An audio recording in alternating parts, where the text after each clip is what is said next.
ada suatu permasalahan di masyarakat yang kita juga harus tahu kenapa ini tinggi, ya, di mana kemungkinan kita tahu adanya ketidaksiapan perempuan dalam menghadapi suatu kehamilan yang kita sebut unwanted pregnancy itu mencapai 11%, ya. Belum lagi saat ini juga mulai meningkat adanya pernikahan remaja, di mana pada mereka itu tidak siap.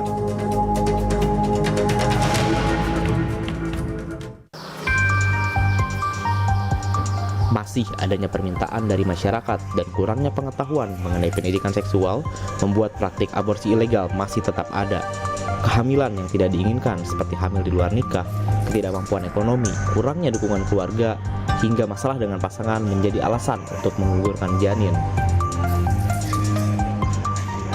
Ari Kusuma Januarto, Ketua Bidang Legislasi dan Advokasi PB Ikatan Dokter Indonesia, prihatin dengan masih adanya praktik aborsi ilegal di masyarakat. Resiko yang tinggi, mulai dari pendarahan hingga trauma psikologis, bisa menimpa perempuan yang melakukan aborsi.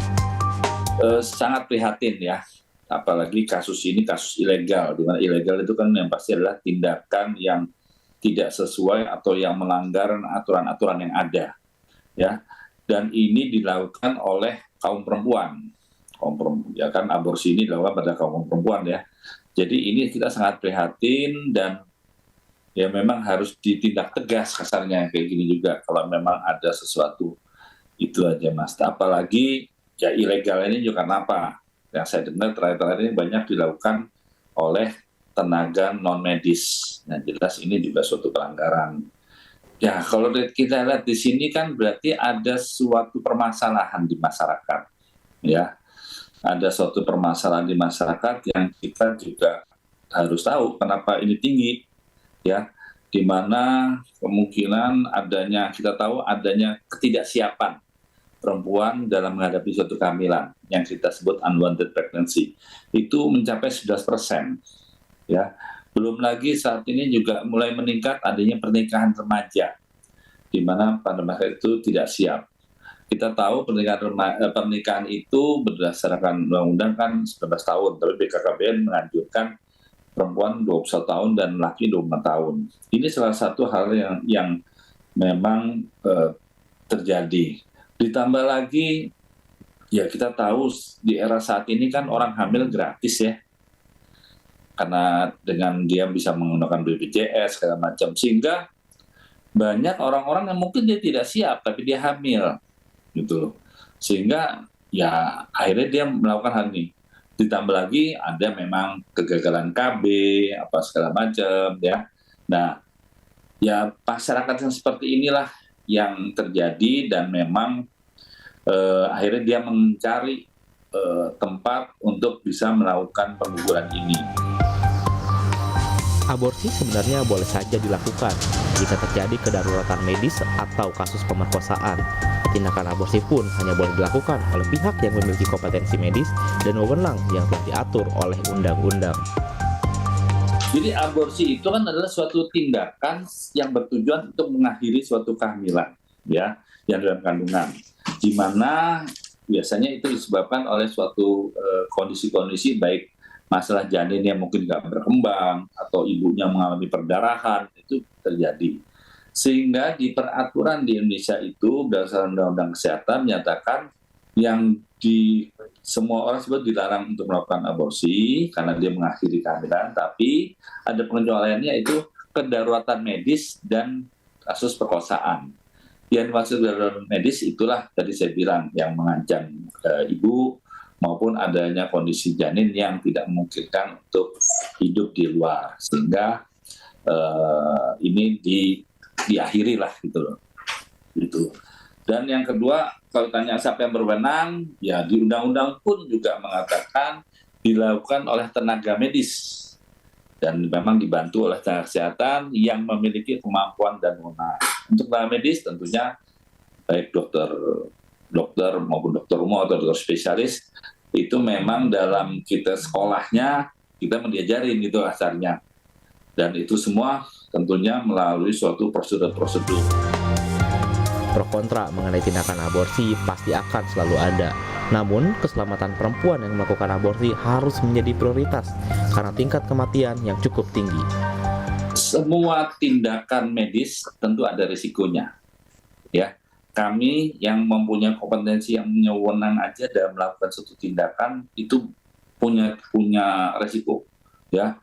Tindakan apa, mau operasi, melahirkan, apalagi melakukan aborsi ini. Untuk resikonya memang ada risiko-risiko perdarahan, ada resiko-resiko seperti infeksi, resiko pembiusannya sendiri, ya, maupun resiko-resiko yang berhubungan dengan masalah psikologis, trauma dari ibu-ibu yang mengalami pengguguran ini. Jadi ini yang harus diperhatikan. Oleh karena itu, dalam melakukan ini pun harus didukung oleh fasilitas. Artinya fasilitasnya juga harus punya izin yang legal. Ditambah lagi ada pendukung lainnya, yang namanya sterilitas, alat-alatnya, segala macam obat-obatan yang dibutuhkan untuk kita sebutnya safe abortion lah kasarnya gitu. Itu penting sekali. Pelaku, calo, hingga pengguna jasa aborsi di Ciracas, Jakarta Timur ditetapkan sebagai tersangka oleh polisi. Konsekuensi hukum berlaku bagi pelaku maupun pengguna jasa dari praktik aborsi ilegal. Adanya permintaan membuat orang-orang tak bertanggung jawab menyediakan jasa layanan praktik aborsi, padahal mereka tidak memiliki kompetensi khusus untuk melakukan praktik tersebut.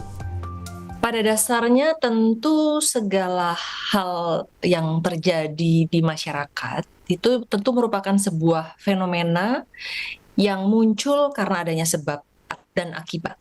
Nah, dalam hal ini munculnya praktek ilegal aborsi di Indonesia tentu juga terjadi karena prinsip sebab akibat yang sama, ya.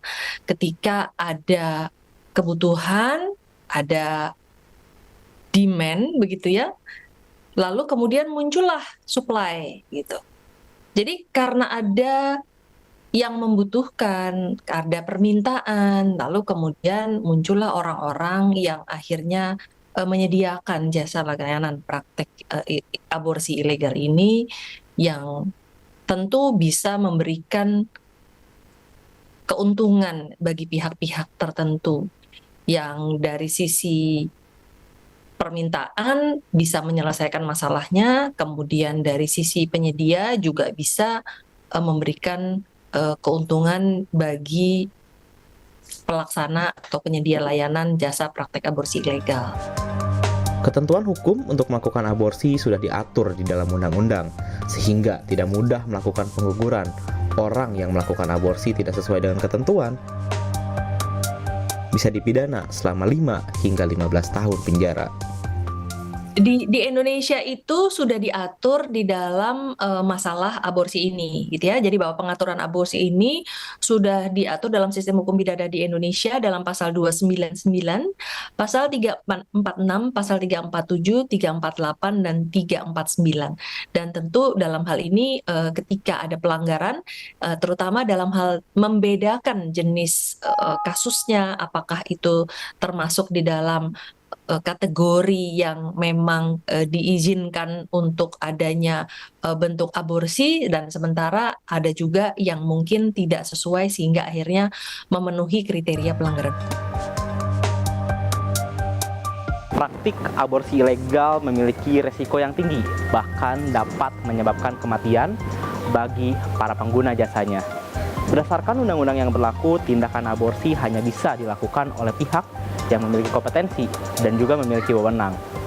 Ketentuan tindak pidana praktik aborsi ilegal ini sudah diatur dan dapat menjerat para pelaku maupun pengguna jasa yang melakukannya. Taufik Riyadi, Julian Fernando, Kompas TV, Jakarta.